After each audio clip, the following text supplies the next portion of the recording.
रऊफ हसन साहब, सर क्या लगता है कि हुकूमत की तरफ से किस हद तक इंटेंशन पॉजिटिव जिसकी आप वाइब्स फील कर रहे हैं? थैंक यू जी, बहुत बहुत मेहरबानी।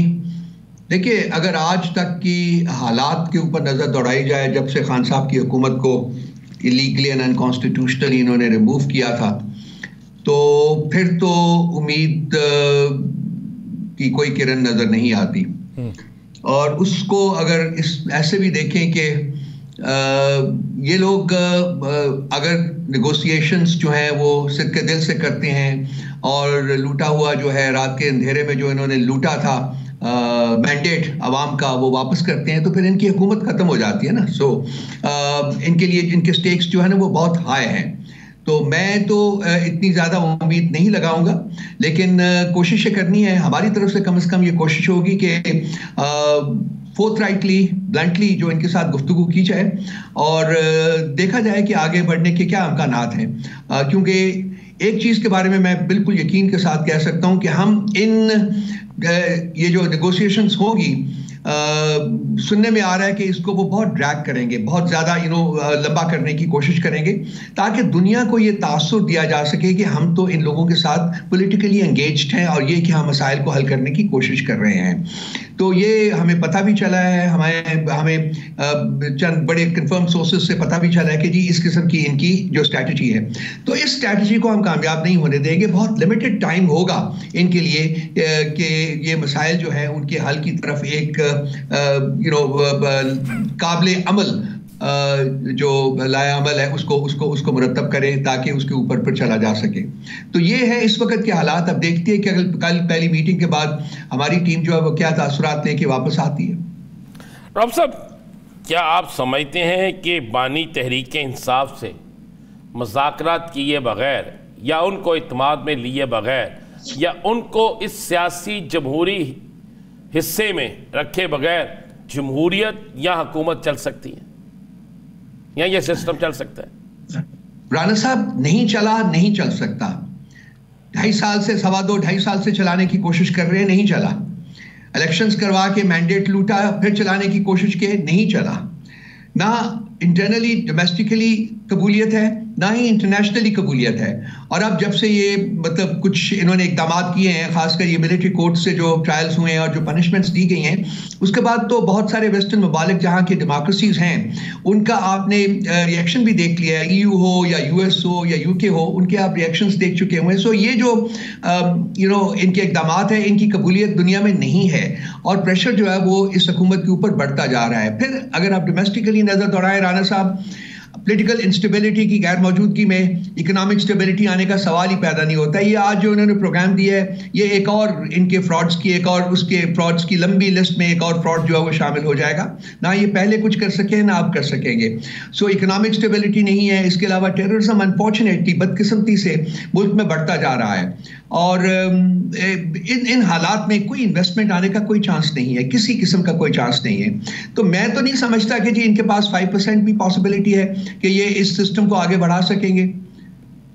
अच्छा सर, एक चीज़ ये बताइए कि आपको बतौर पॉलिटिकल रहनुमा या एक आम पाकिस्तानी तासुर क्या मिलता है? यानी आपने स्टडी तो किया सबकी तर्ज सियासत को, पाकिस्तान पीपल्स पार्टी को भी, PMLN को भी, इन दिनों में कि जिन दिनों में मुज़ाकरात चल रहे हैं, इत्तेहादियों को यकजा होना चाहिए। पीपल्स पार्टी जो है वो बैशिंग कर रही है PMLN पे, उसकी क्या खास वजह हो सकती है? सर देखिए, पाउंड ऑफ फ्लैश की कहानी तो आपने सुनी होगी ना सर, शेक्सपियर की। तो ये अपने पाउंड ऑफ फ्लैश का साइज जो है ना वो बढ़ाते रहते हैं, इनका पाउंड जो है वो बढ़ता जाता है। तो ये पीपल्स पार्टी और PMLN और MQM, ये जमातें वो हैं जो कि दूसरे की वीकनेस दे के अपना कैपिटल जो है वो बढ़ाने की कोशिश करती हैं। ये तमाम जो जमातें जो हैं वो अवामी मैंडेट को चोरी करके इक़्तिदार में आई हुई है, ये ना भूलिएगा। और अब लाजमी बात है कि सुनने में आया है कि जी अगले वज़ीर-ए-आज़म के लिए बिलावल भुट्टो साहब का नाम अप्रूव होया हुआ है इक़्तिदार के ईवानों में। तो लाजमी बात है कि वो अपना कैपिटल बढ़ाने के लिए पूरी कोशिश करेंगे, इनको दबाव में लाए लेंगे, इनसे कंसेशंस लेंगे। खासकर पंजाब में इनकी सियासत जो है वो वहाँ वो स्पेस चाहते हैं, लेकिन PMLN जो है चूंकि उनका गढ़ रहा हुआ है, खैर वो गढ़ तो अब नहीं रहा, वो गढ़ तो तबाह बर्बाद हो चुका हुआ है 8 फरवरी के इलेक्शंस में। तो ये खासकर पंजाब में स्पेस चाहते हैं और PMLN जो है इनको स्पेस देने के ऊपर तैयार नहीं है।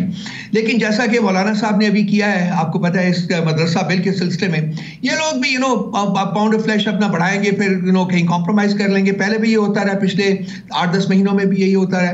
तो इनमें कोई असूल की कोई ये नहीं है कि कोई असूली सियासत है, असूल की बुनियाद के ऊपर ये मुल्क की फलाह या आवाम की फलाह के लिए कुछ करना चाहते हैं। नहीं, बिल्कुल नहीं, बल्कि अपने जाती मफाद के लिए ये सब जो है एंटिक्स, इनके पॉलिटिकल एंटिक्स जो है ये इनका इजहार करते रहते हैं from time to time.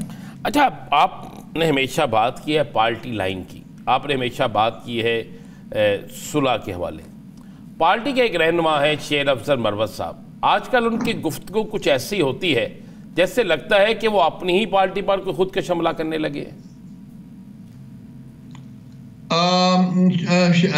Rana साहब, आपने बड़ा एक सेंसिटिव मसला छेड़ा है। फ्रैंकली ये ऐसा मसला है जो कि पब्लिक डोमेन में डिस्कस नहीं होना चाहिए। मैं सिर्फ इतना ही कहूँगा कि पॉलिटिक्स में पार्टी लाइन बहुत इंपॉर्टेंट होती है। पार्टी के अंदर फोरम्स मौजूद होते हैं जिसमें कि हम सब अपना इजहार ख्याल करते हैं, और लाजमी नहीं कि तमाम लोग जो इजहार ख्याल करें वो उनका इजहार ख्याल एक दूसरे से मिलता हो। मैं ये हमारी जब भी मीटिंग होती है, कोर की हो या पॉलिटिकल कमेटी की हो, तो हम सब लोग खुल के बात करते हैं और मुख्तलिफ आरा सामने आती हैं। लेकिन उसके बाद फिर पार्टी एक फैसला करती है कि जी हमने ये फैसला किया है और इस मामले को इस तरीके से आगे बढ़ाना है। उसके बाद जो लोग जो हैं उससे डिविएट करते हैं या उसको पब्लिक फोरा के ऊपर अपने जो इंटरनल डिफरेंसेस हैं उनका इजहार करते हैं, तो वो फिर डिसिप्लिन या / इनडिसिप्लिन के जुमरे में आता है। और पार्टी को चाहिए कि उन लाइंस के ऊपर उनके खिलाफ कार्रवाई करे। ये मेरी पार्टी के अंदर भी हमेशा से यही राय रही हुई है, क्योंकि पब्लिक फोरम में आके इस किस्म की गुफ्तगू करना जो है वो मुनासिब नहीं है, वो बिल्कुल मुनासिब नहीं है। मैं इससे ज़्यादा कुछ नहीं कहना चाहूँगा।